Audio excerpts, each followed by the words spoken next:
গ্রামের লোকের কথা তুমি মাথা গরম করো না, ওরা বাড়িয়ে বলছে। ওরা বাড়িয়ে বললো ওদের কথাই সত্যি, কেননা আমি এই এলাকার চেয়ারম্যান। ওদেরকে নিয়ে আমাকে থাকতে হয়, ওদের কথায় আমাকে বিশ্বাস করতেই হবে। তুমি লাবণীকে পাঠিয়ে দাও। বাবা, লাবণী যাবে না। আমার সাথে তর্ক করো না, যা বলছি তাই করো। বাবা, লাবণী এ বাড়িতে না থাকলে আমিও থাকবো না।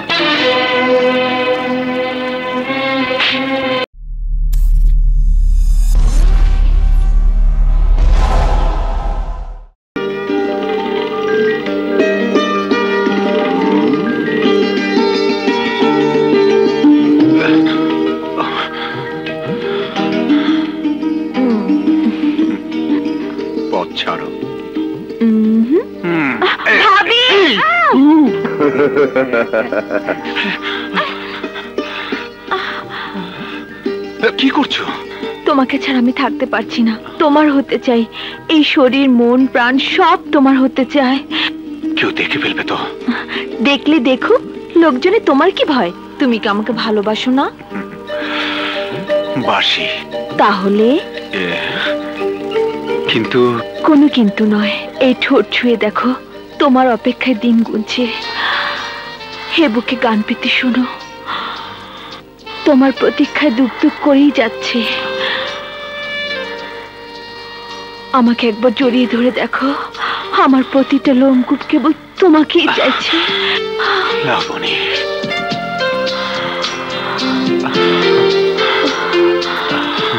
ওহো, এ আমি কি দেখলাম দুলা ভাই? আমি এই গ্রামে এমন গরম আগুনের টুকরা, কিন্তু জালিম সেই আগুনের পরশ পাইব না, তা তো হয় না। কি তালা দেওয়া? মনে হয় অনেকদিন ধরে স্কুল বন্ধ। স্কুল দেখে আমি কি করব? দূর পাগলি, শুধু শুধু কি স্কুল দেখবো? ভেবেছিলাম স্কুলে দেখবো আর ভিতরে বসে প্রেম আলাপও করব। তাহলে তো খুব মজাই হতো। ছোট সাহেব, ছোট সাহেব, এই দিকে আসেন। আপনি এখানে কেন? কেন, কি হয়েছে? লাবণীকে আমাদের স্কুল দেখাতে নিয়ে এসেছি। তাড়াতাড়ি চলেন, জালিম এই এলাকার আশেপাশে থাকে। তাতে আমার কি? খোলার ব্যবস্থা কর। না, স্কুল ঘর খোলা যাবে না। কেন? 2 বছর যাবত আপনার বাবা কাবিলউদ্দিন ঝগড়া কইরা স্কুলে তালা লাগাইছে। এখন খুলতে গেলে বিপদ। আরে কিসের বিপদ? আরে বিপদের কথা বলা যাবে না, তাড়াতাড়ি চলেন। না সেলিম, গেলেই মনে হয় ভালো করতে। না, আমার নাম তোতা, এইবার বুঝি যাইব তো থোতা মোতা। জালিম না? চিনতে পেরেছিস তাহলে? নিজের আত্মীয় স্বজনকে চিনবো না? অবশ্যই চিনবি, সাথের জন্য বুঝি তোর আত্মীয়। ও আমার বন্ধু। বাবা বাবা, বাপ সততার বুলি গিয়ে বেড়ায়, আর ছেলে বেগানা মেয়ে মানুষ নিয়ে ইস্ক করে বেড়াচ্ছে। ওকে নিয়ে স্কুল ঘরে প্রেম করবি নাকি? জালিম, চোরের আবার বড় গলা। শোন, কোনো অসুবিধা হবে না, সব চেপে যাব। শুধু ওনাকে আজ রাতটা আমার সাথে। মুখ সামলে কথা বল জালিম, নইলে তোর জিভ আমি টেনে ছিঁড়ে ফেলবো। ও, শুকনো কথায় চিড়ে ভিজবে না। কে কার জিভ ছিঁড়ে নেয় দেখি।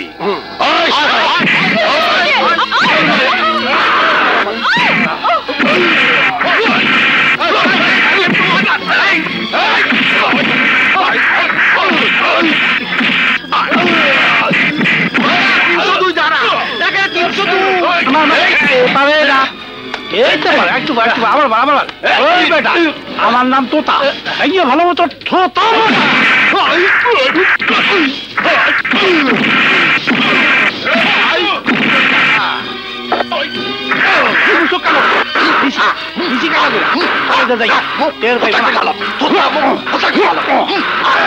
সত্যি বাচ্চা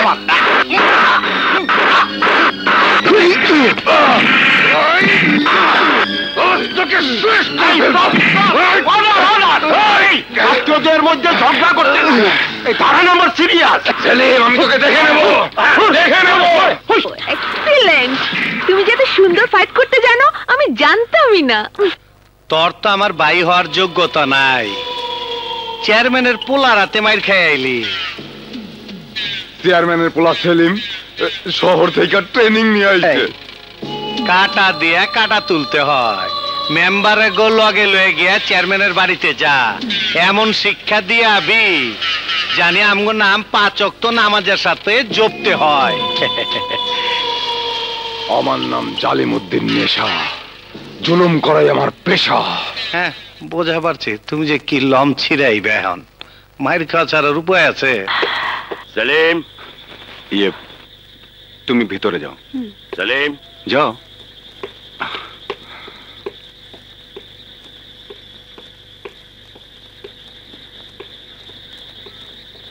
ওই বদমাশদের সীমানার স্কুলে গিয়েছিলি কেন? ছোটবেলার স্কুল তো, তাই দেখতে গিয়েছিলাম। স্কুল দেখতে গিয়ে তোকে ওই শয়তানদের সাথে মারামারি করতে হয়েছে, দেখলি তো গ্রামের অবস্থা। আমার ভুল হয়ে গেছে বাবা, এর চেয়ে আরো বড় ভুল যাতে না করি তার আগে আমার শহরে চলে যাওয়া উচিত। এটা চিন্তা করলি না কিভাবে ওই গন্ডগোল থামানো যায়? অথচ তুই এখান থেকে পালিয়ে যেতে চাস। আরে এটা তো কাপুরুষের পরিচয় দিচ্ছিস। কথায় কথায় একজন আরেকজনের জীবন কেড়ে নেওয়া, এটা কোন ধরনের বাহাদুরি বাবা? গ্রামের মানুষেরা সবকিছু মারামারি কাটাকাটির মাধ্যমে সমাধান করতে চায়। এরা মানুষ না, এরা পশু। তুই যাদেরকে পশু বলছিস তাদের মধ্যে তোর বাবাও আছে। তবু আমি এই অজপাড়াগায়ে জানোয়ার পশুদের মাঝে থেকে আমার ভবিষ্যৎ নষ্ট করতে চাই না। হ্যাঁ, এরা জানোয়ার, এরা পশু। যুগ যুগ ধরে এরা মানুষ হয়নি, এখনো পশুই রয়ে গেছে। এদের কথা কেউ ভাবেনি। তুই লেখাপড়া জানিস, ওদের দুঃখের কথা ভাববি, চিন্তা করবি কিভাবে এদের চিন্তা চেতনার পরিবর্তন আনা যায়। ওদেরকে পরিবর্তন করতে অনেক সময় লাগবে। যত সময় লাগুক ততদিন আমি মরে যাব। এই, তাহলে মরে যা। শরম লাগলো না আলাউদ্দিন চেয়ারম্যানের ছেলে হয়ে মরে যাওয়ার কথা বলতে? বেয়াদব, এই লেখাপড়া শিখেছিস? দেখ বাবা, তোদের মা মারা যাবার পর আমি তোকে বুঝতে দেইনি যে তোর মা নেই। সেই ছোটবেলা থেকে তোকে মানুষ করেছি, নিজে লেখাপড়া করিনি, কিন্তু তোকে লেখাপড়া শেখানোর জন্য শহরে পাঠিয়েছি। এই জন্য লেখাপড়া শিখিয়ে এনেছি, তুই এসে আমাদেরকে ভদ্রভাবে জীবন যাপন করার রাস্তা দেখাবি, শেখাবে কিভাবে মানুষের মতো মানুষ হিসাবে বেঁচে থাকা যায়। কিন্তু আমি জানতাম না যে মানুষ লেখাপড়া করার পর শুধু নিজের কথা ভাবে, বাবা মার কথা ভাবে না, নিজের দেশের কথা ভাবে না, মাটির কথা ভাবে না, গ্রামের মানুষের কথা ভাবে না। তুমি আমাকে ভুল বুঝেছো বাবা।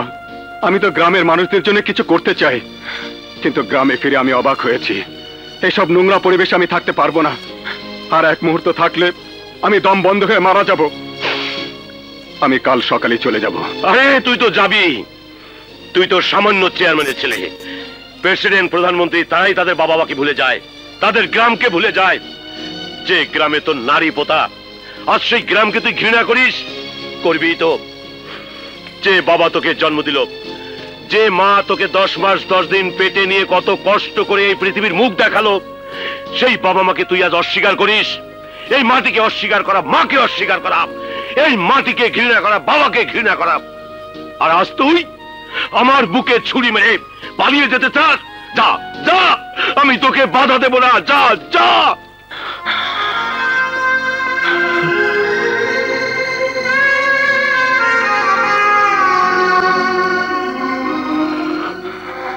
এই বুড়ো বাবাকে ছেড়ে চলে যেতে চাস?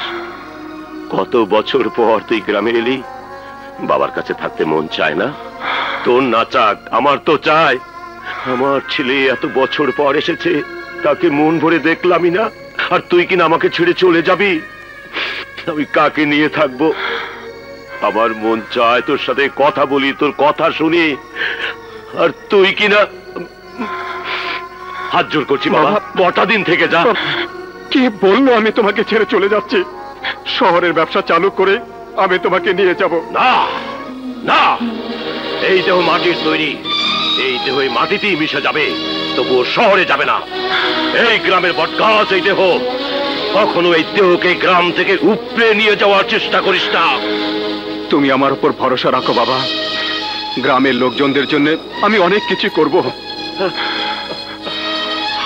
তোকে ছাড়া আমি আর কার উপর ভরসা করব?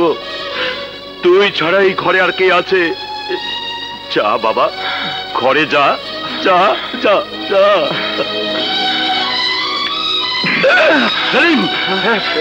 লাগেনি তো? না বাবা। সাবধানে যাও।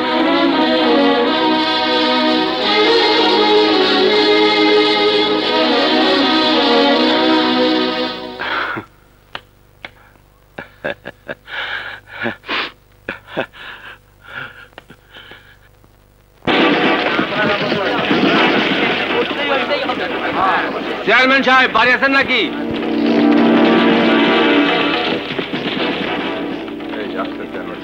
কি ব্যাপার আপনারা? কি হলো ভাই, চুপ করে আছেন কেন? যা বলতে এসেছেন বলেন, উনি উত্তর দিতে পারলে দেবেন। জালিমউদ্দিন, গলা নিচু কর, এটা ভদ্রলোকের বাড়ি। শুনছেন ভাই, শুনছেন? যার ছেলে একটা বেগানা মেয়ে মানুষ নিয়ে গ্রামের ভেতর বেহায়াপনা করে বেড়াচ্ছে, যার বাড়িতে একটা অবিবাহিত অপরিচিত মেয়ে দিনের পর দিন রাত কাটাচ্ছে, সে কিনা ভদ্রলোক? জালিমউদ্দিন, মুখ সামলে কথা বল। ওই মেয়ে ল্যাংটা হয়ে গ্রামের রাস্তা রাস্তায় ঘুরে বেড়াচ্ছে না? গ্রামের যুবক ছেলেদের মাথা খারাপ করছে না? তাদের চরিত্র নষ্ট করছে না? এই জালিমউদ্দিন, লাবণীর নামে আর একটা কথা বললে এখানে রক্তারক্তি হয়ে যাবে। শুনলেন? শুনলেন আপনারা? শহরে থেকে লেখাপড়া শেখার সাথে সাথে চেয়ারম্যানের পোলা গুন্ডামির ট্রেনিংও নিয়ে এসেছে। কেন, সত্য কথা কইলে তোমার গায়ে লাগে? ঠিক আছে, আমি কমু না, আপনারাই কোন। হ্যাঁ, কোন কোন? আপনি এই এলাকার চেয়ারম্যান, আপনার ঘরে এই অনাচার! ছি ছি ছি ছি! চেয়ারম্যান সাহেব, আপনার কিছু বলার আছে? আপনারা কি বলছেন আমি তো কিছুই বুঝতে পারছি না। ও আমার ছেলে সেলিমের বান্ধবী, এর বেশি কিছু। ভাজা মাছটি উল্টে খেতে জানে না, চোখ খোলা রেখে অন্ধ বললে আমি বিশ্বাস করব না। আমি জানতে চাই এ কেমন বন্ধুত্ব, নাকি বন্ধুত্বের নামে চেয়ারম্যান বাড়ি বদমাইশি আখড়া হয়ে গেল? ওই মেয়ে তোর কে হয়? কি সম্পর্ক তার আর তোর? ও কি তোর ঘরের বউ নাকি তোর পীড়িতের নায়িকা? যথেষ্ট বলেছ, আর একটা কথা না বাড়ি এখান থেকে চলে যাও। আমাদের যেতে বলার আগে আপনি সত্য যাচাই করেন না কেন? আপনার পোলারে জিগান না কেন? সেলিম, ওরা যা বলছে তা কি সত্যি? বাবা, সত্যি না মিথ্যে? বাবা আমার কথা শোনো। সত্যি না মিথ্যে? সত্যি। 164 ধারা আসামি ম্যাজিস্ট্রেটের নিকট সত্য জবানবন্দি দিয়েছে, আসামি ধরা পড়েছে। চেয়ারম্যান সাহেব, আপনি ওকে ঘর থেকে বের করবেন নাকি এক ঘরে করবো?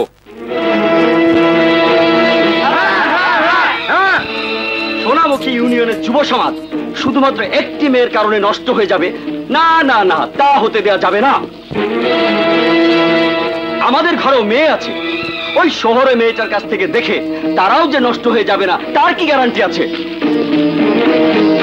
চুপ করে রাখেন চেয়ারম্যান সাহেব, এলাকার আইন রক্ষার দায়িত্ব আপনার। মেহমানদের নিয়ে আপনি এক ঘরে হবেন না তারে বিদায় কইরা আপনার সম্মান অক্ষুণ্ণ রাখবেন? ঠিক আছে, আপনারা এখন যান, আমি দেখছি।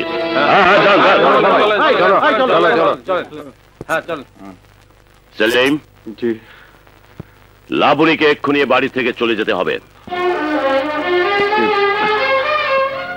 না বাবা, আলাউদ্দিন চেয়ারম্যানের সিদ্ধান্ত কোনোদিন বদলায়নি আর বদলাবেও না। লাবণীর কোনো দোষ নেই। গ্রামের লোকের কথা তুমি মাথা গরম করো না, ওরা বাড়িয়ে বলছে। ওরা বাড়িয়ে বললো ওদের কথাই সত্যি, কেননা আমি এই এলাকার চেয়ারম্যান, ওদেরকে নিয়ে আমাকে থাকতে হয়, ওদের কথায় আমাকে বিশ্বাস করতেই হবে। তুমি লাবণীকে পাঠিয়ে দাও। বাবা, লাবণী যাবে না। আমার সাথে তর্ক করো না, যা বলছি তাই করো। বাবা, লাবণী এ বাড়িতে না থাকলে আমিও থাকবো না।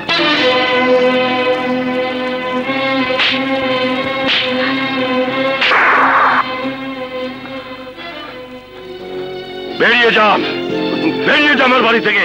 বাবা, যে সন্তান তার বাবাকে অপমান করে, মাটিকে অস্বীকার করে, সেই সন্তানকে আমি সন্তান বলে স্বীকার করি না।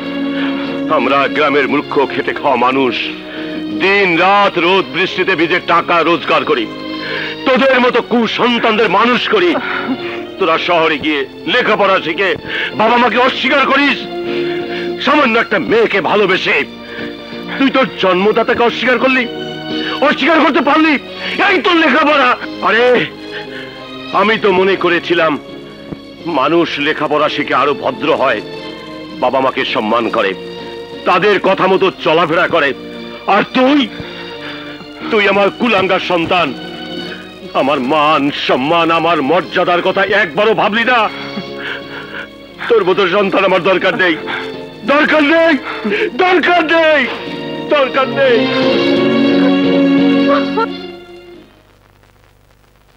সেলিম, সেলিম, পাগলামি করিস না সেলিম। পাগলামি নয় ভাইয়া, আমি ডিসিশন নিয়েছি এই গ্রামে আমি আর থাকবো না। আর বাবা, আমি তোর ভাবি, শিলা, লিপি, ওরা?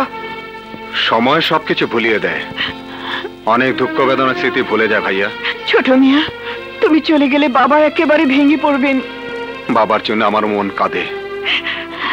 লাবণীকে আমি ভালোবাসি, লাবণীকে ছাড়া আমি বাঁচবো না। আর আমি গ্রামে থাকি, লাবণীর বাবা এটা তা কোনোদিনই মেনে নেবে না, তাই তোমাদেরকে ছেড়ে চলে যেতে হচ্ছে। চলো লাবণী। সেলিম, সেলিম, আর অনুরোধ করো না ভাইয়া, হ্যাঁ চলো।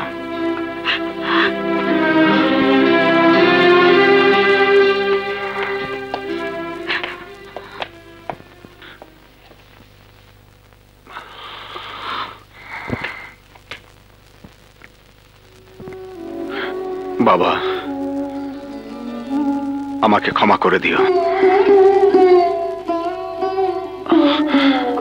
চলো।